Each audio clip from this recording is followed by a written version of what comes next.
नमस्कार। आज का हमारा टॉपिक है न्यू वेलफेयरिज्म। आप सभी ने सुना होगा वेलफेयर और कॉन्स्टिट्यूशन में कहा गया है लोक कल्याणकारी राज्य की अवधारणा। अर्थात प्रत्येक राज्य या सरकारों का ये उत्तरदायित्व होगा कि वो जो सामाजिक बुनियादी संरचना है उनमें लगातार एक तरीके से कह सकते हैं अपना निवेश करेगी। अर्थात लोगों की जो ज़रूरत है उसको पूर्ण करेगी। उसके लिए सरकार को चाहिए धन। वो मिलेगा कहाँ से? आपके टैक्स से। लेकिन दरअसल जिस वेलफेयर का कॉन्सेप्ट है वो 1991 का जो उदारवाद का दौर आता है उसके बाद इसमें लगातार परिवर्तन होता चला जा रहा है।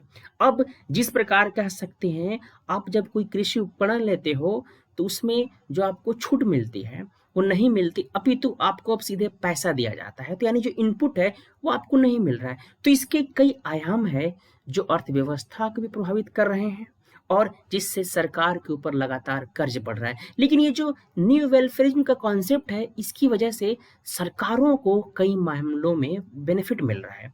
यानी कहीं न कहीं कई बार दिखाई देता है कि ये जो डायरेक्ट बेनिफिट ट्रांसफर है इसकी वजह से वोट बैंक की बात हो रही है। तो इन सभी बातों की चर्चा करेंगे कि आखिर इससे क्या आर्थिक असमानता बढ़ रही है और जो ये न्यू वेलफेयर का जो कॉन्सेप्ट है ये क्या है।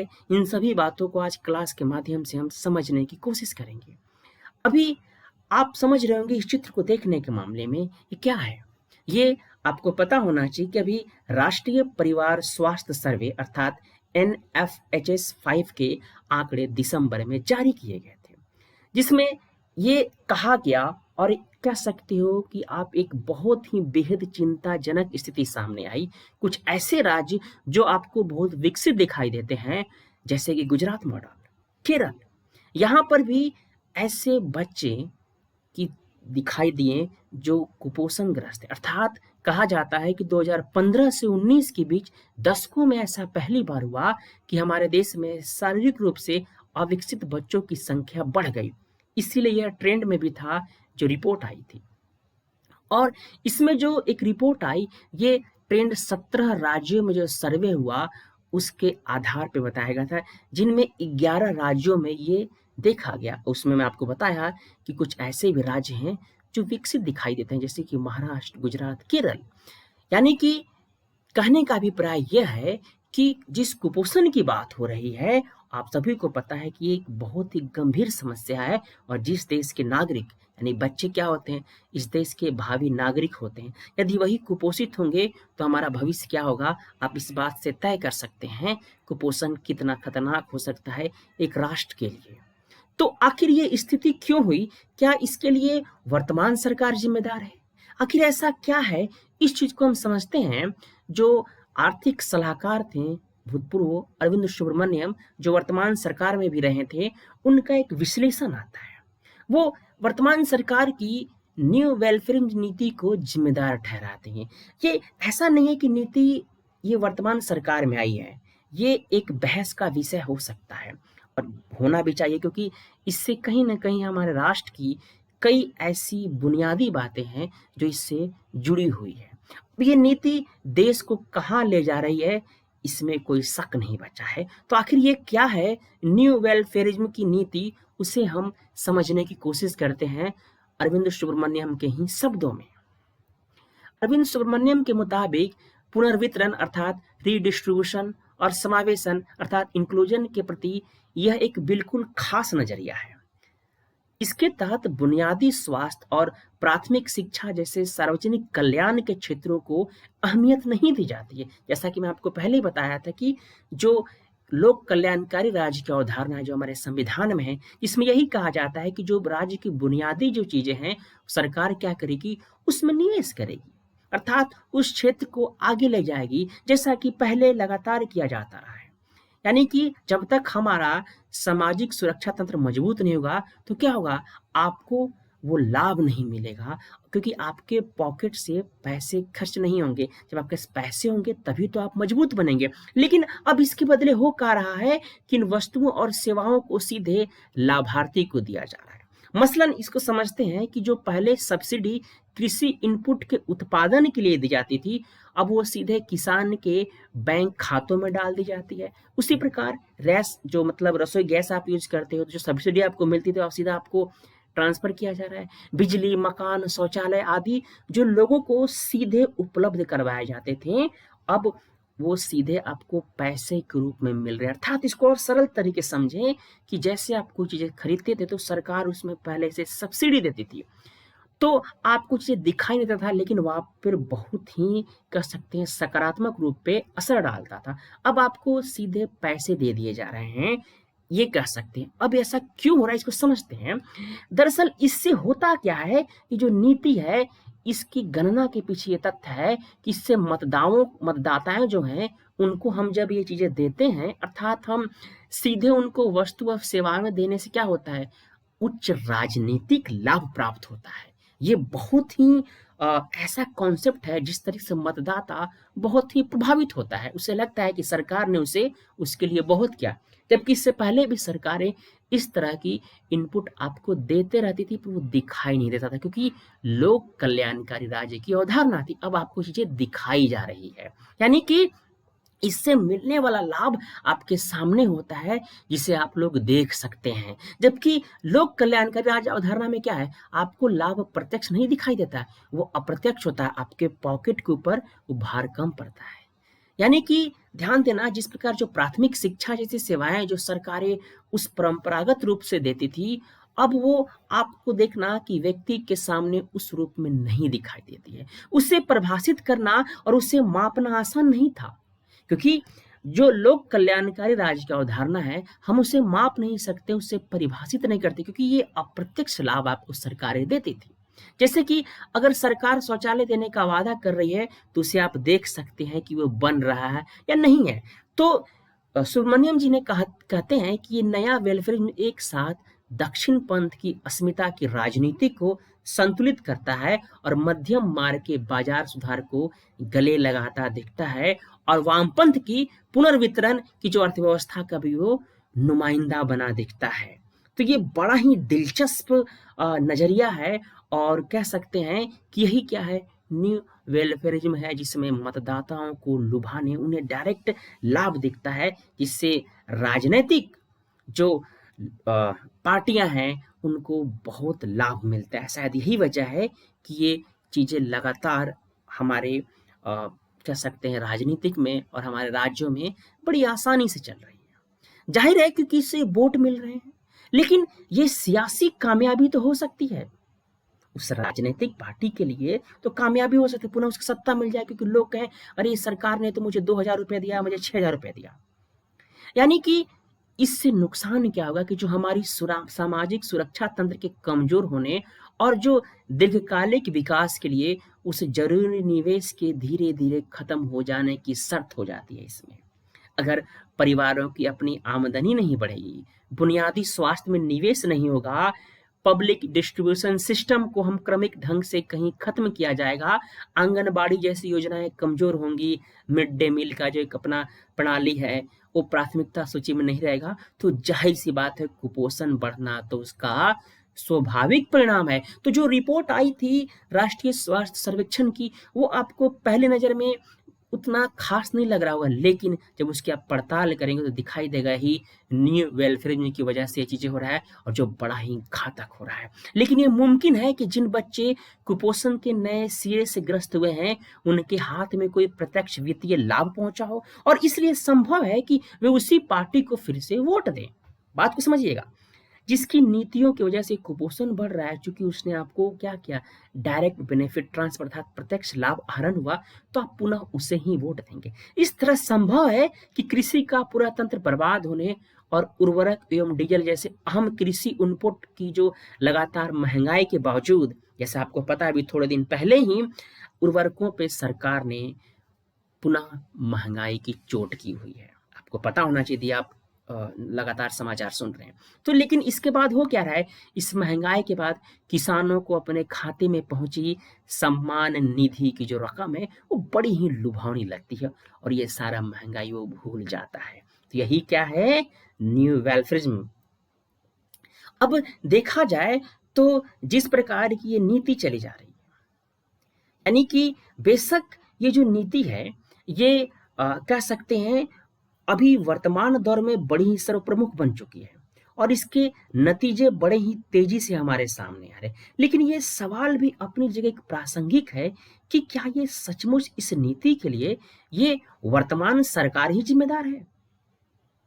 क्योंकि ये पिछले 3 दशकों से जिस देश में चला और उस दौरान बुनियादी ढांचा जिस तरह सरकारों की प्राथमिकता से हटता गया, उससे वाकिफ लोगों के लिए पूरी जवाबदेही इस वर्तमान सरकार पर डालना संभव नहीं होगा। अर्थात ये पिछले 3 दशकों की बात हो रही है। जिस प्रकार पीडीएस, सार्वजनिक शिक्षा, स्वास्थ्य जैसे उपकरणों में सरकार के हटने का जो क्रम है, 1991 में जो आई थी नव उदारवाद नीति अर्थात प्राइवेटाइजेशन, इसमें क्या हो रहा है? Government has no business to be in business. अभी थोड़े दिन पहले ही वर्तमान सरकार के मुख्य अर्थात प्रधानमंत्री का स्टेटमेंट था, जिससे आपको लगा कि ये नया है। बिल्कुल नया नहीं, ये पुराना स्टेटमेंट है, पुराना कॉन्सेप्ट है। अर्थात कारोबार में दखल सरकारों का काम नहीं है। इसी के नाम पे आपको पता है कि प्रत्येक चीज क्या कर दी जा रही है? प्राइवेट, रेलवे, एयरपोर्ट, हॉस्पिटल, ये तमाम चीजें क्या प्राइवेटाइजेशन हो रहा है। तो यानी कि ये जो बातें हो रही है, ये वर्तमान सरकार की नहीं है। इससे पहले भी इस तरह की चीजें बेहिचक दिखाई दी थी और ये कोई हैरत अंगेज की बात नहीं है कि इस नीति के दुष्परिणाम हमारे सामने आने के बावजूद पूरे सियासी फलक यानी जो भी पार्टियां हैं, इन्होंने कोई ठोस आलोचना और इसके लिए कोई उचित विकल्प पेश करने की कोशिश भी नहीं की, बल्कि लोगों को प्रत्यक्ष लाभ देकर वोट पाने का लालच इस रूप में आगे बढ़ता रहा कि तमाम जो पार्टियां हैं, क्या हुआ? इस तरीके से लगातार इसमें खुद को लगाती रही। अर्थात जो चुनावी घोषणा पत्र होते थे, उसमें आपको अक्सर दिखाई देता होगा कि हर सरकार या हर पार्टियां कहती हैं कि हम आपको जीतने के बाद इतना पैसा देंगे, ये करेंगे। वो इस पे जोर नहीं देते कि हम सामाजिक बुनियादी जो संरचना है उस पर निवेश करेंगे, हम इतने स्कूल बनवाएंगे, इतने कॉलेज बनवाएंगे, हम इतने रोजगार का अवसर देंगे। तभी तो इससे हमारा सामाजिक बुनियादी संरचना मजबूत होगा। जब ये चीजें आएंगी तो ऑटोमेटिक आपके पास पैसा आने लगेगा। यानी कि जो प्रत्यक्ष लाभ होगा वो आपको दिखाई तो देगा, लेकिन इस तरह की बुनियादी संरचना से आपको अप्रत्यक्ष जो लाभ होगा, जो कई पीढ़ियों को मिलता रहेगा, वो चीजें हमें नहीं दिखाई देता है। तो ये कहीं ना कहीं बड़ी ही खतरनाक स्थिति है। अब यहाँ पर मैं केरल मॉडल को समझाता हूं कि आप सभी को पता है जो केरल है वो भारत का सबसे प्रगतिशील राज्य कहा जाता है। बिल्कुल, इसमें कोई दो राय नहीं कि केरल को सबसे प्रगतिशील राज्य कहा जाता है और यहाँ के जो अपनाए गए मॉडल है विकास के, उसकी खूब तारीफ होती है। और आप सभी को पता है कि हमारे जो महत्वपूर्ण इकोनॉमिक्स हैं, जिनका क्या नाम था, अमर्त्य सेन, जी हाँ, इन्होंने भी इसका कई बार जिक्र किया हुआ है और इसे दुनिया भर में एक रोल मॉडल के रूप में भी देखा गया। लेकिन अभी देखिएगा, यहाँ पर विधानसभा चुनाव हो रहे हैं केरल में। आपको पता है अभी यहाँ पर विधानसभा चुनाव होने वाले हैं। यहाँ पर एलडीएफ यानी जो प्रमुख जो दो पार्टियां हैं, एलडीएफ और यूडीएफ, इनके देखिएगा जो चुनावी घोषणा पत्र हैं, उसमें भी समाज के जो अलग अलग तबके के लोग हैं, उनको क्या दिया जा रहा है? लाभ। कौन सा लाभ? प्रत्यक्ष लाभ कि हम आपके अकाउंट में इतने पैसे देंगे, आपको ये करेंगे। तो ये कहीं ना कहीं क्या है? ये मॉडल टिकाऊ होने पर शक जताता है। इसी चीज को लेते हुए एक प्रमुख अर्थशास्त्री हैं पुलारपे बालकृष्णन, वो कहते हैं कि याद दिलाते हैं केरल मॉडल को लेकर कि आपको पता होना चाहिए कि जिस वेलफेयर की बात हो रही है कि देश में सबसे ज्यादा प्रति व्यक्ति सार्वजनिक कर्ज केरल पर ही है। जाहिर है इन वादों को पूरा करने पर केरल के ऊपर पहले से ही चढ़े कर्ज का बोझ और बढ़ जाएगा। तो एक बड़ा ही दिलचस्प तथ्य है जिस पे आप गौर कर सकते हैं।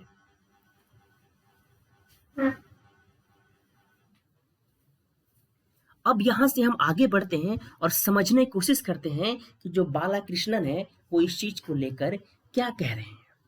दरअसल जो वास्तविक कल्याणकारी राज्य है और मौजूदा केरल मॉडल के बीच भी फर्क यह है कि जो वास्तविक कल्याणकारी में जो लाभ दिए जाते हैं, उसके लिए धन टैक्स के जरिए जुटाया जाता है। सीधी सी बात है कि जो मैं आपको शुरू में बताया था कि जो लोक कल्याणकारी राज्य है, उसमें टैक्स से आपको क्या मिलता है? सरकार को पैसा इकट्ठा होता है। यानी कि कल्याणकारी राज्य के ढांचे में दो बातें तो अहम है।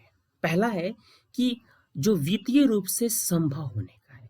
दूसरा है कल्याणकारी कार्यक्रम को लोगों में स्वामित्व का भाव उत्पन्न करे। देखिए, सबसे इम्पोर्टेंट बात है ये, समझिएगा कि यानी कि सरकार जो आपको दे रही है, आप उसके स्वामी। आपको पता है, जनता जनार्दन, लोकतंत्र में जनता ही सबसे प्रमुख है। तो आपके टैक्स से सरकार आपको दे रही है। ऐसा नहीं है कि सरकार कहीं और से ला रही हो, तो आपका टैक्स से ला रही है, तो आपका ही पैसा तो दे रही है। इसीलिए तो ये कल्याणकारी है, यानी स्वामित्व का भाव है। यानी कि उनको लगना चाहिए कि कार्यक्रम खुद उनके हैं। भाव यह नहीं होना चाहिए कल्याणकारी राज्य में कि आपको खैरात दिया जा रहा, अर्थात आपको जो सम्मान निधि के पैसे या फिर आपके लिए घर, ये खैरात नहीं है, ये आपका। और इस लोकतंत्र में सरकार की जिम्मेदारी बनती है कि आपको यह दे, आप ही उसके वास्तविक स्वामित्व वाले हैं। यानी कि इसके लोगों को खुद खड़ा होना चाहिए। तो अब जो वास्तविक कल्याणकारी है राज्य है, वो यही है जिसमें स्वामित्व का भाव आपके पास होना चाहिए। आगे बढ़ते हैं, समझते हैं। यानी कि जिस प्रकार की वास्तविक कल्याण कार्यक्रम के रूप में हम एक केस स्टडी के रूप में देख सकते हैं, ब्रिटेन का जो एनएचएस यानी कि नेशनल हेल्थ सर्विस का आप जिक्र करते हैं, जिसकी स्थापना 1950 के दशक में हुई थी, जिसकी तत्कालीन लेबर पार्टी ने की थी। अब इसे चलाने के लिए नागरिकों के ऊपर टैक्स लगाया गया। और ब्रिटेन, याद रखिएगा, आज भी उन देशों में है जहां पर इनकम टैक्स रेट सबसे ज्यादा है। और एनएचएस, उनकी जो सर्विस है, वो पूरे विश्व में सबसे बेहतर स्वास्थ्य मानकों में से एक मानी जाती है। अब यहाँ पर एक बात तो अहम है कि जो वेलफेयर की हम बात कर रहे हैं, उससे कर्ज बढ़ रहा है, क्योंकि सरकारें वही सामाजिक निवेश करे जो टिकाऊ हो, यानी कि जिससे भविष्य में संसाधन उत्पन्न होने और सरकार की कर आमदनी की जो बढ़ाने की संभावना हो। जबकि जो सीधे नकदी की जो सहायता है, अक्सर ऐसे में उपभोग में खर्च होती है, जिससे सामाजिक संपत्ति तो दूर, खुद लाभान्वित परिवारों के लिए भी कोई दीर्घकालिक संपत्ति खड़ी नहीं हो पाती है। क्योंकि आपको जो डायरेक्ट पैसा मिल रहा है उसको आप खर्च कर देते हो, तो कोई ऐसी दीर्घकालिक यानी लॉन्ग टर्म के लिए आप कुछ नहीं करते हो। और सरकार की यही बड़ी कमजोरी हो रही है।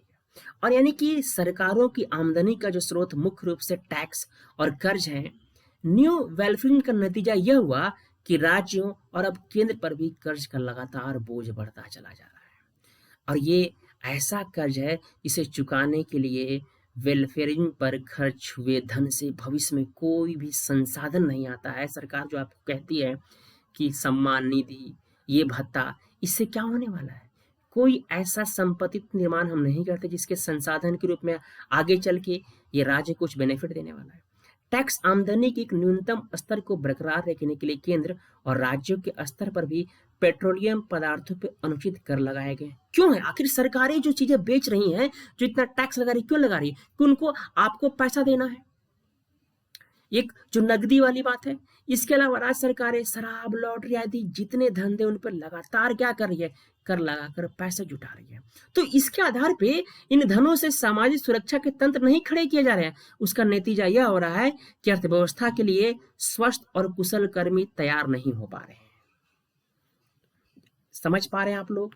यानी कि यहाँ से एक ध्यान देने वाली बात यह है कि यदि हम शिक्षा और स्वास्थ्य, दो अहम क्षेत्र हैं जिनसे हम अपने नागरिकों को मजबूत करते हैं। एक बेहतर राष्ट्र की संकल्पना के लिए बहुत जरूरी है शिक्षा और स्वास्थ्य में निवेश। अब यदि हम इसको भी प्राइवेट सेक्टर में डाल देंगे तो जाहिर सी बात है, महंगा होना लाजमी है। आपको बता दूं कि कुछ देश ऐसे हैं जहां पर चुनिंदा बच्चों के लिए एक बेहतर स्कूलिंग है, बेहतर शिक्षक रखे गए हैं।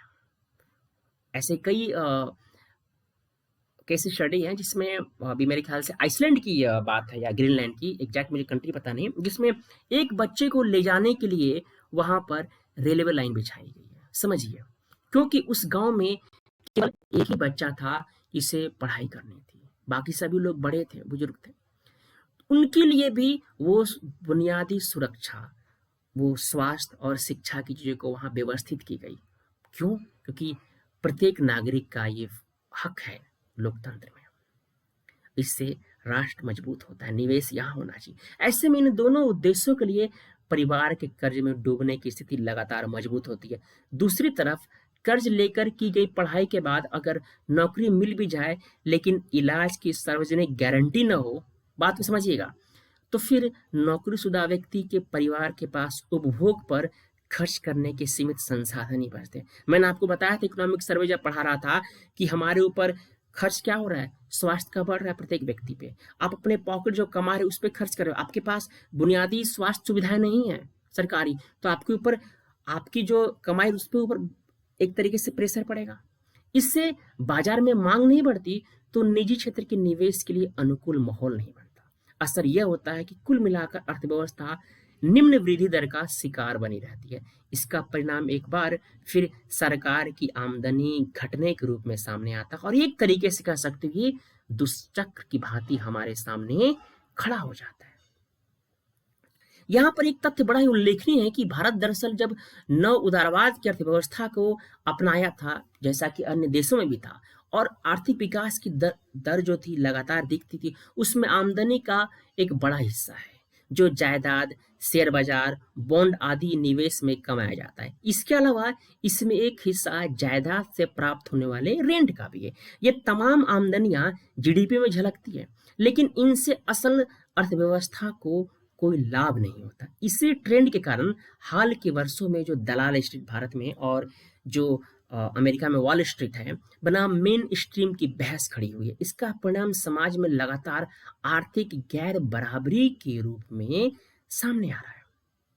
यानी कि जो दलाल स्ट्रीट से जुड़े हुए लोग हैं उनकी संपत्ति बहुत ही कई गुना ढंग से बढ़ रही है, जबकि आम इंसान की जिंदगी लगातार मुश्किल होती चली जा रही है। और जिस प्रकार अभी आपको पता है कोरोना आया हुआ है और इस आधार पर कहीं ना कहीं जो मुश्किलें आ रही हैं, इस वजह से क्या है कि लॉकडाउन के दौरान देश के जो धनी संपत्ति जो लोग हैं उनकी संपत्ति लगातार बढ़ रही है। ऐसा आप अक्सर न्यूज़ सुनते होंगे कि देश में लॉकडाउन के बाद ऐसे अरबपतियों की संख्या में इजाफा हुआ है। गरीब लगातार गरीब हो रहा है। आपको पता है यदि आप रिपोर्ट पढ़ते होंगे वर्ल्ड बैंक का, यूएन का, तो भारत में कई करोड़ लोग पुनः गरीबी रेखा में आ जा रहे हैं। यानी कि कहने का मतलब क्या है कि आम इंसान की जिंदगी क्या हो रही है, मुश्किल होती चली जा रही है। यानी कि इस उपरोक्त स्थितियों में रहते सरकार बाजार में नकदी बढ़ाने के जो भी उपाय घोषित करेगी उसका परिणाम यही होगा। ये बात पहले भी देखने को मिली थी जब यूपीए की सरकार के दौरान देश ने उच्च आर्थिक वृद्धि दर हासिल की थी, लेकिन तब भी उस वृद्धि दर में उसी अनुपात में रोजगार के अवसर नहीं हुए। इसीलिए इसके माध्यम से जॉबलेस ग्रोथ की अवधारणा सामने आ गई थी। अब इस समस्या का समाधान क्या है, ये बहुत महत्वपूर्ण है। फिलहाल हम दीर्घकालिक और पूर्ण समाधान की बात छोड़ देते हैं, क्योंकि जब हालात बिल्कुल ही उल्टे हो तो उस समय ऐसी बातों को हम एक तरीके से दिवा स्वप्न के अलावा और कुछ नहीं कहेंगे। लेकिन बात जहां से शुरू हो सकती है वह यह है कि अर्थव्यवस्था में सरकार की वापसी को एक मूलभूत एजेंडा बनाया जाए। पिछले 5 सालों में यदि हम अमेरिका और ब्रिटेन जैसे देशों में चली बहसों पर गौर करें तो वहां ऐसा होने की शुरुआत हो चुकी है। जाहिर है बात ज्यादा आगे नहीं बढ़ी है, लेकिन अब वहां बने की जो एक ताजा हालात हैं, government has no business to be in a business जैसी बातों को वे नेता भी कहने की हिम्मत नहीं जुटा पा रहे हैं जो अतीत में इन्हीं सब बातों को लेकर थे। यानी कि इस अंतर्विरोध पे गौर कीजिएगा। और 1980 के दशक में जब अमेरिका में राष्ट्रपति का चुनाव हो रहा था तो एक नारा दिया गया था, मिनिमम गवर्नमेंट। जैसा अभी आपको पता है वर्तमान सरकार भी कहती है मिनिमम गवर्नमेंट मैक्सिमम गवर्नेंस। और रोनाल्ड रेगन भी इसी नारे के आधार पर विजयी होते हैं। उन्होंने कहा कि आज के संकट के बीच सरकार हमारी समस्या का समाधान नहीं बल्कि सरकार ही समस्या है। अब इस आधार पर आप इसका विवेचन कर सकते हैं। यदि आज हम अमेरिकी राष्ट्रपति जो बाइडेन बने हैं, तब अमेरिकी सीनेट के वो सदस्य थे। रेगन ने उस समय जो कहा, आगे चलकर वह न सिर्फ अमेरिका बल्कि पूरी गैर कम्युनिस्ट दुनिया का आर्थिक दर्शन बन गया।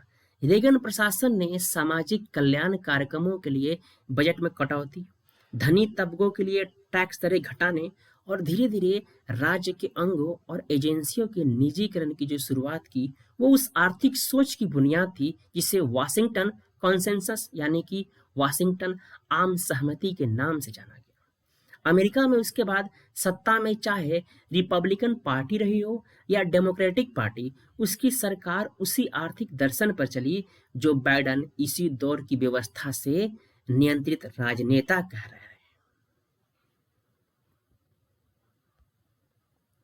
लेकिन रेगन की सोच का असर यह होता है कि अमेरिका में गैर बराबरी बढ़ जाती है, मध्य वर्ग संकुचित होता चला जाता है और कुल मिलाकर ऐसे आर्थिक हालात बनने हैं जिससे 2010 का दशक आते आते सरकार संचालित अर्थव्यवस्था की बदौलत चीन उससे आगे निकल जाने को तैयार हो जाता है और चीन उससे आगे चला जाता है। उसके बाद आपको पता है कि डोनाल्ड ट्रंप जो आते हैं और उनकी परिघटना को भी इसी नतीजे से समझा जा सकता है, जिससे अमेरिकी लोकतंत्र आज खतरे में बताया जा रहा है। इसकी प्रतिक्रिया बनी बर्नी सैंडर्स परिघटना। ये है बर्नी सैंडर्स। अब ये परिघटना क्या है यहाँ तो हम नहीं बता सकते, इसके लिए अलग से क्लास लेनी पड़ेगी। यहाँ पे समझिएगा कि ट्रंप और सैंडर्स की परिघटनाओं ने क्या किया, वहां के विमर्श को काफी हद तक बदल दिया है, क्योंकि हर चीज प्राइवेट करने की बात है।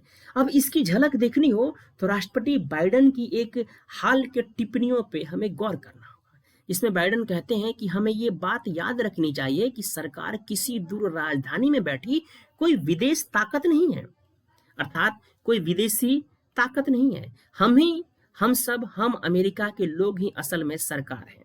और इसी सोच के तहत हाल में बाइडेन प्रशासन ने $1.9 ट्रिलियन का कोरोना राहत पैकेज पारित किया, जिसमें 80% रकम 20% सबसे गरीब आबादी को नगद और स्वास्थ्य सहायता के रूप में मुहैया कराई गई। क्या कोरोना काल में आपको मिला?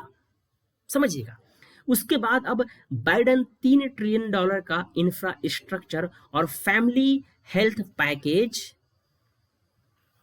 पैकेज घोषित करने वाले, जिससे मुफ्त शिक्षा देने वाले कॉलेजों का निर्माण, सभी बच्चों को मुफ्त प्राथमिक शिक्षा, कर्मचारियों को पूरी तनख्वाह के साथ अवकाश और बच्चों के पालन पोषण की सार्वजनिक व्यवस्था की जाएगी। इसके लिए धन कॉर्पोरेट सेक्टर और धनी लोगों पर नए टैक्स लगाकर जुटाया जाएगा। लेकिन हमारे यहाँ तो उल्टा हो रहा है। हमारे यहाँ तो जो हमारे कॉर्पोरेट है उनको माफ किया जा रहा है, उनको पैकेज दिया जा रहा है। अब ये बात यहाँ से साफ होती है कि जिस प्रकार 1991 में भारत ने जिस उदारवादी को बनाया, उसकी एक आम सहमति का हिस्सा बना था, वह बुरे अनुभवों के बाद अपने ही गढ़ में टूट चुकी है। बात यहाँ सिर्फ अमेरिका की नहीं है।